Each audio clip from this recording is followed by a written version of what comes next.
Good morning student. हमारा जो class चल रही है ज्योग्राफी 12वीं की, उसमें हमारा फोर्थ लेसन स्टार्ट करते हैं। बिगिनिंग में हम देखेंगे विश्व जनसंख्या संरचना, ये हमारा टाइटल है कि वर्ल्ड लेवल पर जनसंख्या संरचना। अब जनसंख्या संरचना ये जो नाम आया है इसको हम बोलते हैं पॉपुलेशन स्ट्रक्चर। अब स्ट्रक्चर में क्या होता है कि स्ट्रक्चर किसी एक तत्वों पर निर्धारित नहीं होती, कई तथ्य मिलकर, कई तत्व मिलकर, कई पदार्थ मिलकर एक किसी पार्टिकुलर व्यवस्था की क्या बनाती है, स्ट्रक्चर बनाती है, व्यवस्था बनाती है, ठीक है ना, सिस्टम बनाती है। जैसे हमारे यहाँ शारीरिक संरचना, तो हाथ, मुंह, नाक, पैर सबका अलग अलग वर्ग है, ठीक है ना। तो अलग अलग वर्ग है लेकिन पूरी जो वर्ग की जुड़ने के बाद में पूरा शरीर कहलाता है, इसलिए बोलते हैं शारीरिक संरचना। बनावट क्या है, हाथ की जगह हाथ, पैर की जगह पैर, मुंह की जगह मुंह, है ना। तो ये सारी चीजें जो है, इसी तरीके से जनसंख्या की संरचना क्या है, जनसंख्या जो है पूरे जो लोग हैं, लोगों की संख्या वो क्या कहते हैं, जनसंख्या कहते हैं, ठीक है ना। अब इन लोगों के कार्य विधि क्या क्या है, किस तरीके से इसका विभाजन किया जा सकता है, और उस विभाजन के माध्यम से भी जनसंख्या का अध्ययन कैसे करते हैं, किसके लिए अध्ययन करते हैं, ठीक है ना। तो जनसंख्या संरचना का जो अध्ययन करते हैं वो क्या कहते हैं कि जो हमारा प्रादेशिक विकास की योजनाएं हैं या प्रादेशिक विकास नियोजन जो है, यानी किसी भी प्रदेश के विकास के लिए जो योजनाएं निर्धारित करते हैं वो किस पे डिपेंड करती है, जनसंख्या की संरचना पर डिपेंड करती है। उससे मैं पता लगेगा कि इस प्रदेश के अंतर्गत कितने लोग हैं, कितने संसाधन हैं, किस आधार पर उनका हम अध्ययन करें और किसको कितने संसाधन उपलब्ध करवाएं, ठीक है ना। उसके अंतर्गत में क्या है, ये भी देखा जाता है काम करने वाले लोग कितने हैं, शिक्षित लोग कितने हैं, गांव में लोग कितने रहते हैं, नगरों में लोग कितने रहते हैं, कौन से लोग कौन कौन से कार्य करते हैं, इन सब चीजों का अध्ययन जो है वो हम किसमें करते हैं, जनसंख्या संरचना में करते हैं। और इसी के आधार पर उस प्रदेश की क्या बनाई जाती है सरकार के द्वारा या नीति आयोग के द्वारा, जिसको हम पहले योजना आयोग कहते हैं, उसके द्वारा जो पंचवर्षीय योजना निर्धारित होती है उसके अंदर उसका स्वरूप ये है। तो प्रादेशिक विकास योजना में तो विश्व जनसंख्या संरचना जो है उद्देश्य क्या है इसका कि प्रादेशिक विकास योजना में जनसंख्या संरचना का क्या किया जाता है, अध्ययन किया जाता है। अब जनसंख्या संरचना के अंदर अगर बात करें तो विश्व जनसंख्या संरचना ने बताया कि एक तत्व से नहीं मिलेगा नहीं, बल्कि उसके प्रमुख पक्ष होते हैं, उन पक्षों का हमें क्या करना है, अध्ययन करना है। तो पक्षों का अध्ययन करने की अगर बात करें तो इनमें मुख्य रूप से 5 पक्ष आते हैं। पहला पक्ष है क्या, आयु वर्ग। दूसरा पक्ष क्या है, स्त्री पुरुष अनुपात हो या लिंगानुपात, स्त्री पुरुष का अनुपात हो या लिंगानुपात, इसका हम डिस्कशन करेंगे किसमें, जनसंख्या संरचना में। क्योंकि ये मिलकर ही पूरे आयु वर्ग है, स्त्री पुरुष का अनुपात है, ठीक है ना, साक्षरता है, महिला पुरुष साक्षरता कितनी है उसका अध्ययन करेंगे। इसके अलावा ग्रामीण, नगरीय जनसंख्या संरचना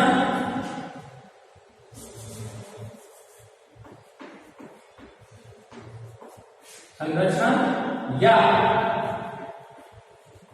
संगठन, ठीक है ना। इसके बाद में आते हैं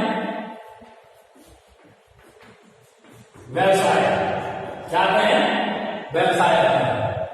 तो इन 5 तत्वों का अध्ययन मिला जुला जो अध्ययन है उसको हम क्या बोलते हैं, जनसंख्या संरचना। तो आपसे पूछ सकते हैं जनसंख्या संरचना के प्रमुख घटक कौन से हैं, तो प्रमुख घटकों की अगर बात करें तो पहला वाला आता है आयु वर्ग, दूसरा है पुरुष का अनुपात या फिर लिंगानुपात, तीसरा जो आता है वो आता है साक्षरता, चौथा जो आता है वो आता है ग्रामीण नगरीय जनसंख्या की संरचना, कितने लोग गाँव में रहते हैं और कितने लोग नगरों में रहते हैं, इनका कैसा संरचना है, गाँव में रहने वालों का संरचना कैसा है, शहरों में रहने वालों का संरचना की संरचना कैसी है।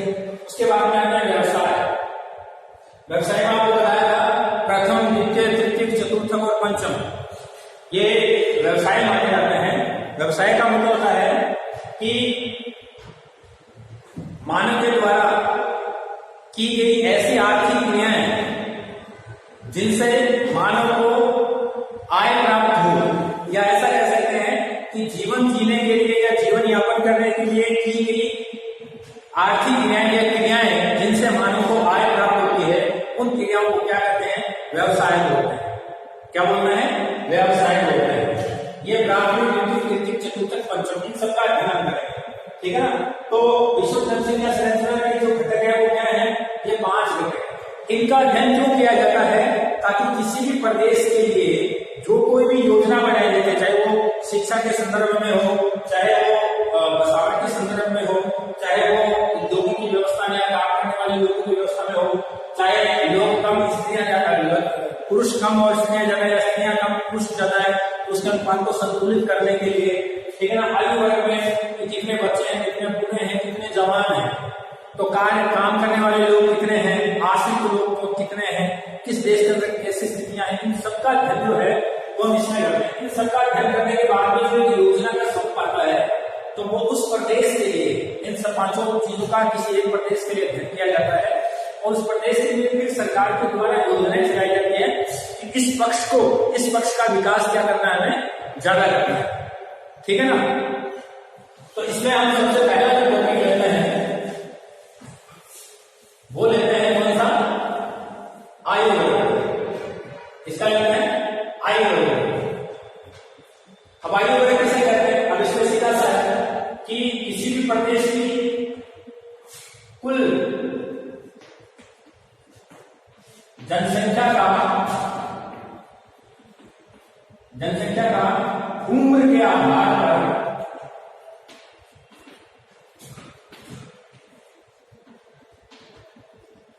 विभाजन या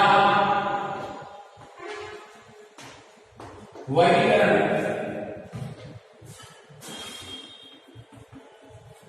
आयु वर्ग कहलाता है।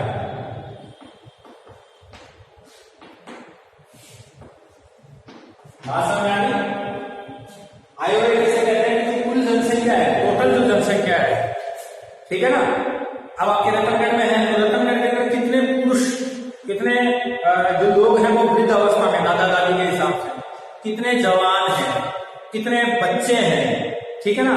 तो बच्चों का बच्चे एक जगह कर दिए, जवान एक जगह कर दिए, बूढ़े एक जगह कर दिए।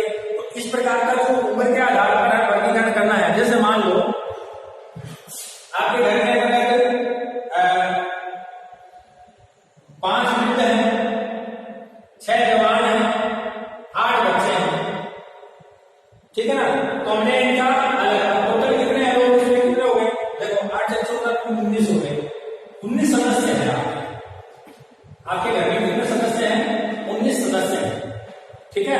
अब कोई कहे कि आपके घर के जो सदस्य हैं उनका आप उम्र के आधार पर वर्गीकरण कीजिए या आयु वर्ग निर्धारित कीजिए। तो आप क्या करेंगे कि जो इसका मापदंड होगा, मापदंड है, जो मापदंड होगा उसके आधार पर आप इसको कह सकते हो, ठीक है ना, कह सकते हो। तो इसका तात्पर्य होगा, जैसे मान लो ये आगे बच्चे, ये आगे युवा, और ये आगे वृद्ध, या ऐसे कम कर सकते हैं, ठीक है ना। वृद्धों की संख्या कम, और ये है युवा, और ये हो गए बच्चे। आगे कितने? 8 बच्चे हैं घर में, 7 लोग हैं वो युवा हैं, 5 लोग जो है वो क्या है, वृद्धावस्था में है। टोटल आपके घर के कितने सदस्य हैं? 19 सदस्य। अब मापदंड रखते हैं इसमें क्या है, ठीक है ना। तो आयु वर्ग कहते हैं, तो आयु वर्ग को पूरे विश्व में 3 वर्गों में विभाजित किया जाता है। कितने वर्गों में विभाजित किया गया है? 3 वर्गों में। यहां एक चीज और मैं बता दूं कि जो विकसित देश हैं, उन देशों में, अभी मैं कैटेगरी बता देता हूं ताकि ये समझने में आपको दिक्कत नहीं है, ठीक है। विकसित देशों में क्या है कि अच्छी स्वास्थ्य सुविधाएं, ठीक है ना, जीवन स्तर उच्च,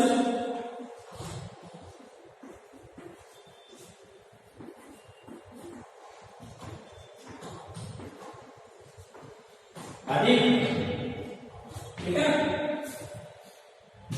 अच्छे स्वास्थ्य सुविधा मिलती है, जीवन स्तर में उनका उच्च रहता है, प्रति व्यक्ति आय भी क्या है उनकी अच्छी है, जिसके कारण उनका जो जीवन की जो उम्र है, उनका एक औसत उम्र निकाली जाती है। तो विकसित देशों में लगभग वो कितने साल मानी जाती है? 65 वर्ष मानी जाती है, ठीक है ना, जिसमें लगभग ये मानते हैं कि 65 वर्ष तक का आदमी जो है वो कार्य कर सकता है। उसको रिटायरमेंट की जो उम्र होती है विकसित देशों में वो 65 वर्ष होती है।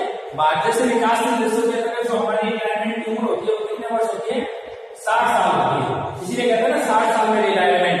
तो 60 साल में रिटायरमेंट के पीछे जो कारण बनता है वो बनता है कि 60 साल के बाद में मानव शरीर के अंतर्गत कुछ ह्रास होने लगता है, आंखों की रोशनी कमजोर हो जाती है, शरीर में कार्य करने की क्षमता कम हो जाती है, सेल्स बनने कमजोर हो जाते हैं, ठीक है ना। तो ये सारी कुछ चीजें ऐसी होती है, थोड़ा सा काम करने लगता है तो थकावट होती है, इम्यूनिटी सिस्टम जो होता है वो कमजोर हो जाता है। इसके कारण सरकार कहती है कि इस उम्र के बाद में अब आप कार्य नहीं कर सकते, इसलिए आप घर पे बैठे, तो उसको बोलते हैं रिटायरमेंट, ठीक है ना। विकसित देशों में रिटायरमेंट की उम्र है वो कितनी है? 65 वर्ष, यानी हमारे से 5 साल ज्यादा। उसके पीछे रीजन ये रहता है अच्छी स्वास्थ्य सुविधाएं, जीवन स्तर उच्च, प्रति व्यक्ति आय जो है उनकी क्या रहती है? अधिक रहती है। तो अधिक आय होगी तो वो निश्चित अच्छा जीवन जिएंगे, अच्छा खान पान रहेगा, उनका जिम्मेवारियां उनकी कम रहती हैं। तो कुछ देशों में पैसे जो है तो हम किस लेवल पे कर रहे हैं? हम विश्व स्तर पे कर रहे हैं, विश्व स्तर पे कर रहे हैं। तो हमारा जो वृद्ध वर्ग आएगा वो 65 वर्ष से अधिक के रूप में ले रहे हैं। हालांकि भारत वगैरह में इसका कितना रहेगा? 60 रहेगा। जब इंडिया का पढ़ेंगे, यही आयु वर्ग इंडिया वाले में पढ़ेंगे तो उसमें कितना रहेगा? 60। तो इसके आधार पर पूरे विश्व को उम्र के आधार पर 3 वर्गों में विभाजित किया गया है। कितने वर्गों में विभाजित किया गया है? 3 वर्गों में विभाजित किया गया है। पहला वर्ग जो है उसको बोलते हैं बाल वर्ग। क्या बोलते हैं? बाल वर्ग। शास्त्र में डरा होने से केवल समझाने के लिए बोला, याद नहीं सकता हूं। भारत में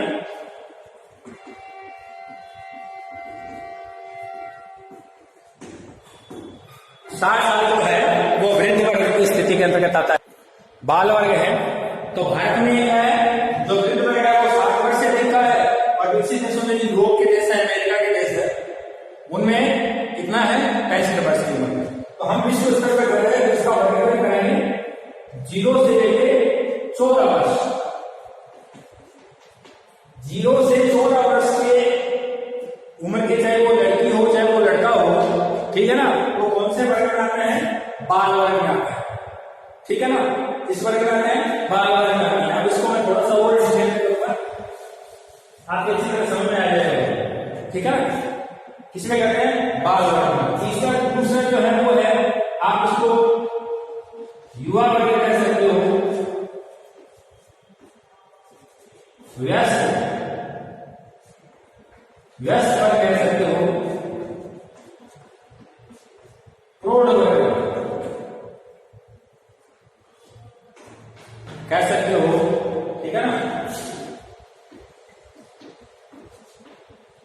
कार्यशील वर्ग कह सकते हो, प्रजनन वर्ग कह सकते हो। बात समझ में? दूसरा वर्ग जो है वो कौन सा है? आप बाल वर्ग में हम 0 से 14 करेंगे। दूसरा निश्चित रूप से उसी के हायरार्की में अगर आए, उसी के पदानुक्रम में अगर हम आए तो ये 15 से स्टार्ट होगा, ठीक है ना।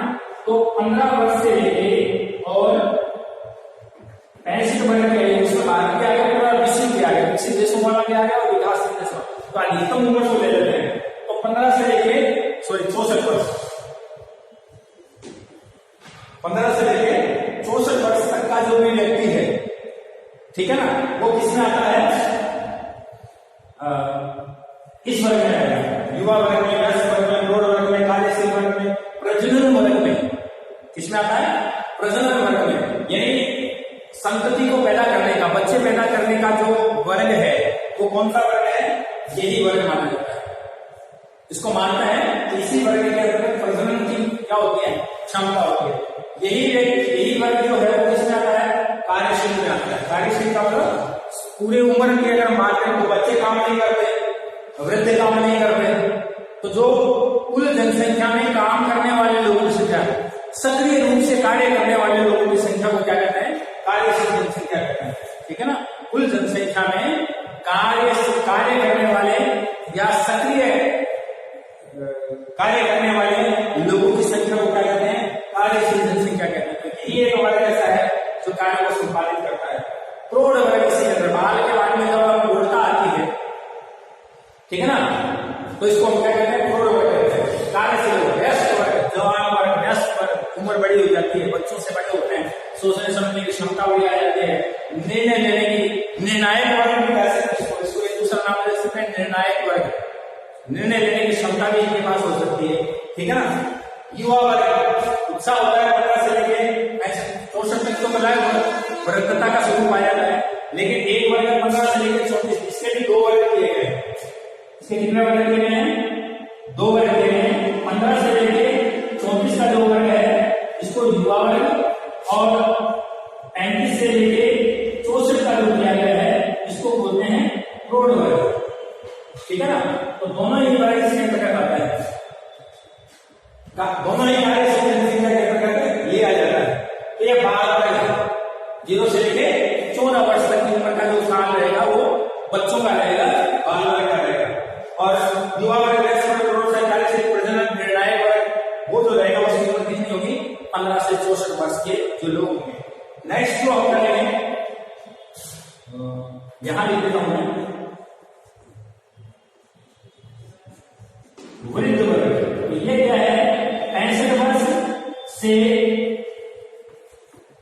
अधिक, ठीक है ना। 65 वर्ष या 65 वर्ष से अधिक के जो भी व्यक्ति हैं वो कौन से वर्ग में आते हैं, वृद्ध वर्ग में आते हैं। कौन से वर्ग में आते हैं, वृद्ध वर्ग में।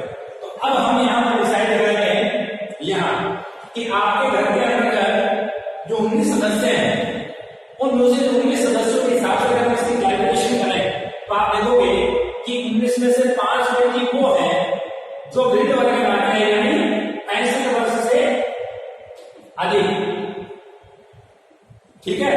7 व्यक्ति वो आते हैं जिनकी उम्र 65 से लेकर 64 वर्षों के अंतर्गत आती है। 8 बच्चे हैं, इसका मतलब ये 0 से 14 वर्ष के अंतर्गत आते हैं। बात समझ आ गया आपको। यहाँ के घर में 19 सदस्य थे ना, जनसंख्या कितनी है, 19। तो उम्र के आधार पर उनका विभाजन कर दिया, ये इतने साल के, इतने साल के, इतने साल के, ठीक है ना। उनका उम्र के हिसाब से क्या कर दिया, विभाजन कर दिया। तो देखते हैं हम कि 19 सदस्यों में 5 सदस्य वृद्ध वर्ग में आते हैं, 65 साल से अधिक उम्र में आते हैं। 7 हैं वो 65 से 64 के अंतर्गत आते हैं। 8 ऐसे हैं जो 0 से 14 वर्ष के अंतर्गत आते हैं। तो इस तरीके से ये उम्र के आधार पर आयु वर्ग निकाला जाता है। और आयु वर्ग के आधार पर 2 चीजें रहती है। देखो आपको ये जो वर्ग है ये आश्रित वर्ग है, डिपेंडेंट, निर्भर, ठीक है ना, निर्भर है, इसको हम निर्भर वर्ग कहते हैं, ठीक है ना। और नीचे वाला जो वृद्ध वर्ग है ये भी किसमें आता है, निर्भर वर्ग में या आश्रित वर्ग में आता है। 0 से 14 का वर्ष का कोई भी व्यक्ति काम नहीं करता, बच्चा काम नहीं करता है, तो वो अपने माता पिता पर क्या रहता है, आश्रित रहता है। बोर्ड में एक बार पूछ लेते हैं कि 0 से 14 वर्ष का जो बालक है वो किसके अंदर का है, वो आश्रित वर्ग में आता है, इसको आश्रित वर्ग भी कहते हैं, ठीक है ना। इसको निर्भर वर्ग भी कहते हैं। ये मतलब जैसे आप हो, आप पढ़ते हो, ठीक है ना, हालांकि आप युवा के अंदर आगे हो, 14 की स्टेज पार करते हो, लेकिन फिर भी आप इस वर्ग के अंदर तो आश्रित वर्ग में आते हैं। विदेशों में क्या होता है कि बच्चे 14-15 साल की उम्र में पार्ट टाइम जॉब करना शुरू कर देते हैं, एजुकेशन 10वीं क्लास करने के बाद में वो जॉब करना, इसलिए इसको ऐसी वर्ग में रखा गया। भारतीय स्थिति दूसरी है, ठीक है ना। हमारी कुछ जिम्मेवारियां ज्यादा है, उत्तरदायित्व की भावना ज्यादा है, तो वो कई से फैक्टरों को उनका मीडिया वाले पार्ट में करते हैं। फिर आता है जो 15 से 64 वर्ग के लोग काम करते हैं, उन्हीं से संतति पैदा होती है, प्रौढ़ वर्ग होता है, कार्यशील जनसंख्या भी होती है। ये काम करते हैं, ये विकास करते हैं। फादर है वो बाजार में जाते हैं, पूरा दिन भर बाजार में रहते हैं, दुकान पे काम करते हैं, आय होती है, उससे फिर वो आपकी पूर्ति करते हैं, कपड़े की पूर्ति है, किताबों की पूर्ति है, भोजन की पूर्ति है, ये सारी चीजों की पूर्ति कौन करता है, ये वर्ग करता है।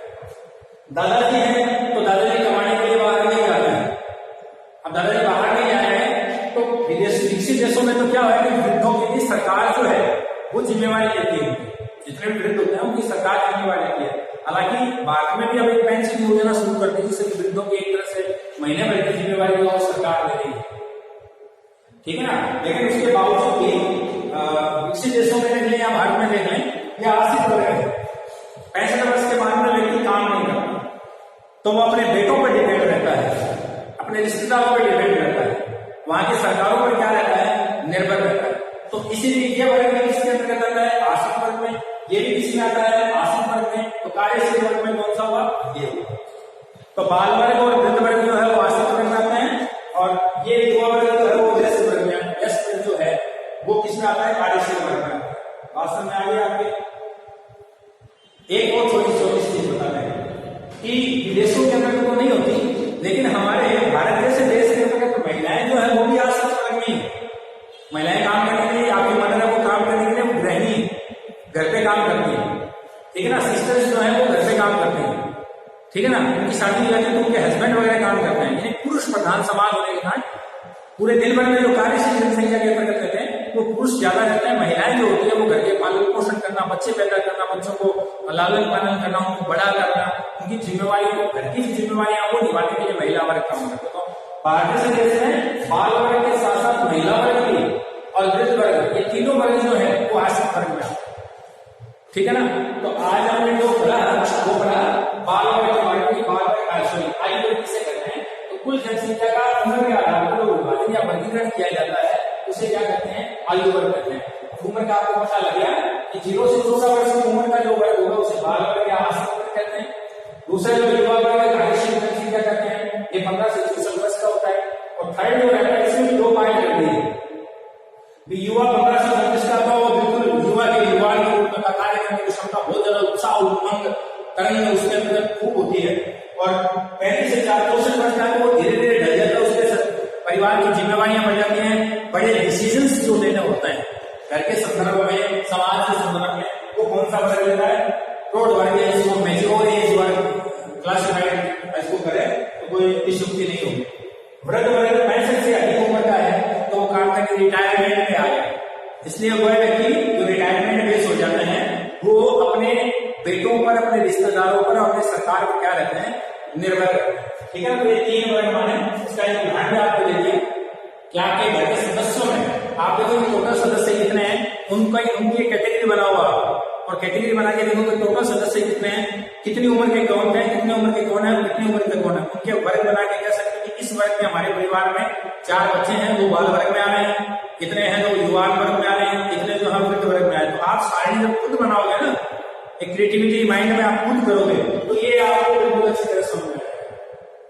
नेक्स्ट क्लास में हम क्या करेंगे कि विश्व स्तर पर हम ये देखेंगे कि कितने लोग युवा, कितने महाद्वीपों और महादेशों के हिसाब से पढ़ेंगे इसको, कि महाद्वीपों में कौन कौन से महाद्वीप पे कितने लोग युवा हैं, कौन कौन से महाद्वीप पे कितने लोग वृद्ध हैं, कौन कौन से महाद्वीप में कितने लोग बाल वर्ग के अंतर्गत आते हैं, ठीक है ना।